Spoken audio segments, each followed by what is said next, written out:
guys, my name is Louie. Welcome to my YouTube channel. Alright. Okay. Alright.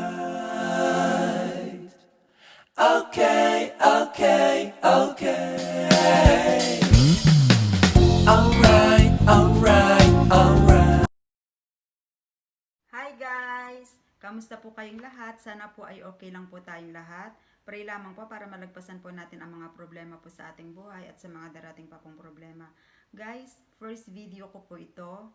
Sana po ay marami po kayong matutunan sa ituturo ko po sa inyo. Basic tutorial, Microsoft Excel. Ito po ay importante sa mga gustong magtrabaho sa office at sa mga estudyante po na gustong matuto ng Microsoft Excel. So guys, let's go na. Ituturo ko na po sa inyo kung paano po ito.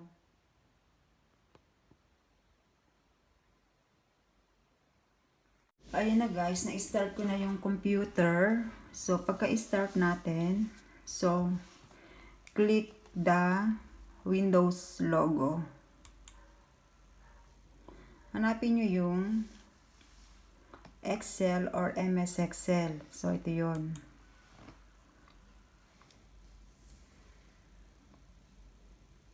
Hintayin nyo lang. Tapos, click the new blank workbook. Okay.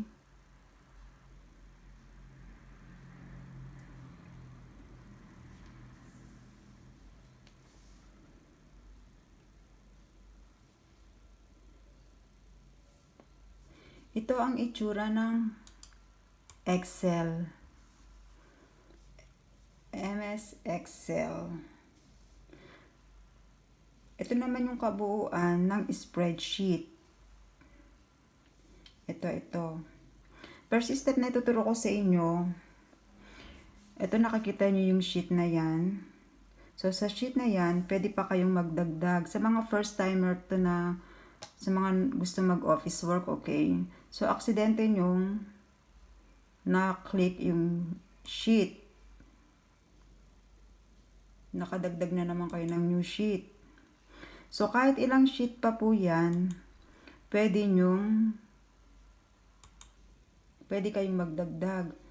So, importante po ito guys, lalo na sa mga nagtatrabaho sa mga office nga, gaya ng sinasabi ko sa inyo, sa mga accounting, sa payroll, sa mga inventories. At ito po yung kanilang ginagamit. So, ayan, nagdagdag na tayo ng ilang sheet. So, gusto nating ma-delete yung ibang sheet.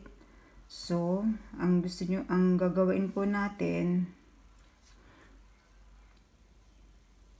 lamang po natin ay click nyo lamang po ang how to delete, left click. Itapat nyo lamang po yung cursor dito sa sheet, kung anong sheet ang gusto nyo i-delete. Left click, tapos delete. Okay. Same lamang po ng ibang sheet na gusto nyong mawala.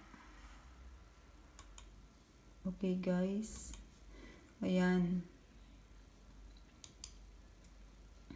Alam nyo na kung paano magbawas ng sheet.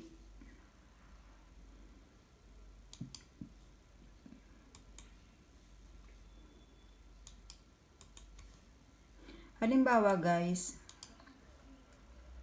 gusto nyo lagyan ng pangalan tong ano nyo. Excuse me. Gusto nyo lagyan ng pangalan to.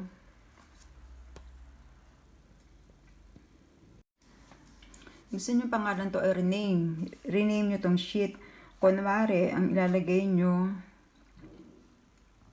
sa sheet 1, kunwari, ang gusto nyo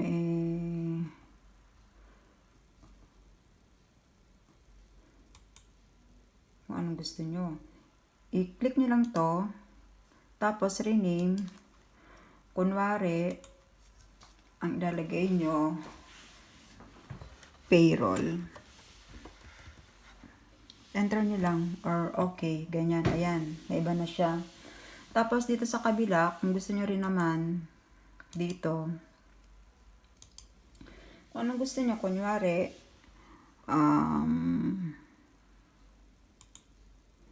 Pag-ibig Fund. Payment.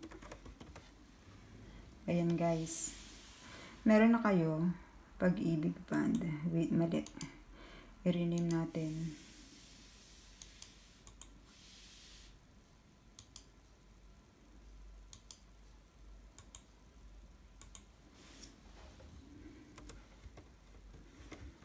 Pag-ibig Fund Payment.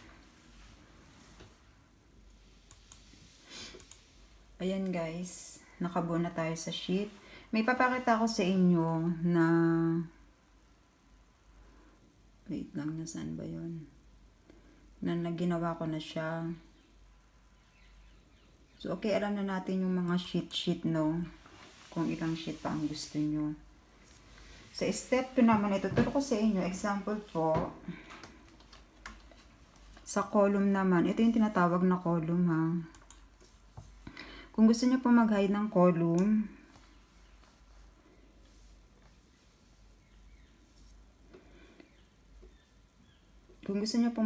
column, left click, tapos hide.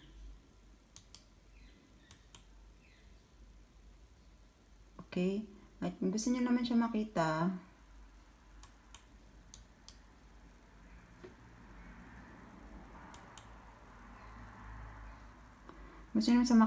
i-ano nyo na lang siya guys.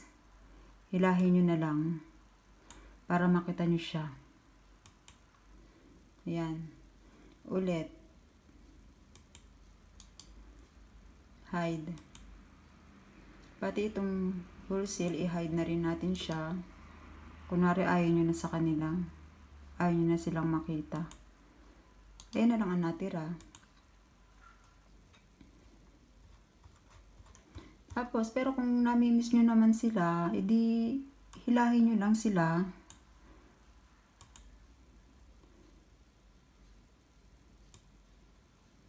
Ayan na, lumitaw na siya.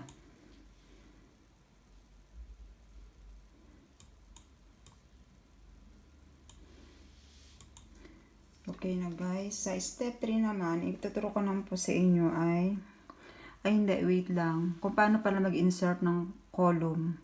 How to insert column sa MSExcel. Left click. So, ilan ang gusto nyo i-insert? 1, 2, or 5 kung ilan ang gusto nyo.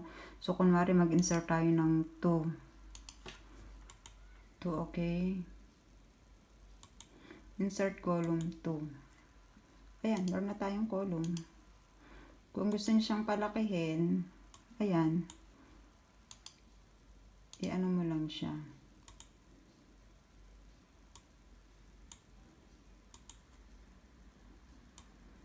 Ayan, malaki na siya.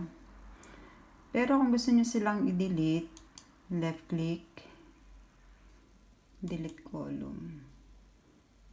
Left click, delete column. Dito naman tayo sa entire row. Halimbawa, dito sa drinking straw, gusto nating magdagdag ng row. Kung ilan ang gusto nating i-insert na row, kung 5 rows. So, insert, right click, okay. So, eto na yon.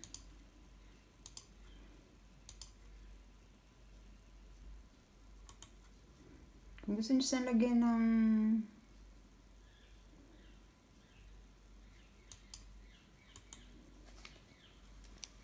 guhit, no problem.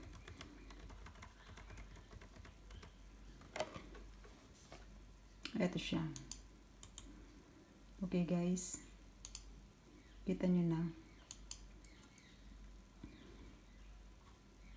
So, kung gusto nyo na silang i-delete, kunwari meron kayong mga naisulat dito na mali, or sa mabilisan lang, para hindi na kayo mag-delete isa-isa, click nyo lang to.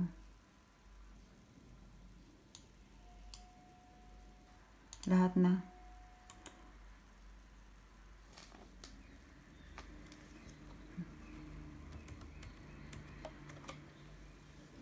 Tapos, left click, delete rows, the 5 rows, 2, 4, 5. Okay, ayun na siya. Okay guys, sana po ay meron po kayong natutunan sa ating pong lesson. So next time po ulit, basic pa rin po ang ituturo ko po sa inyo about sa MS Excel. So see you po. Bye! Alright, alright, alright.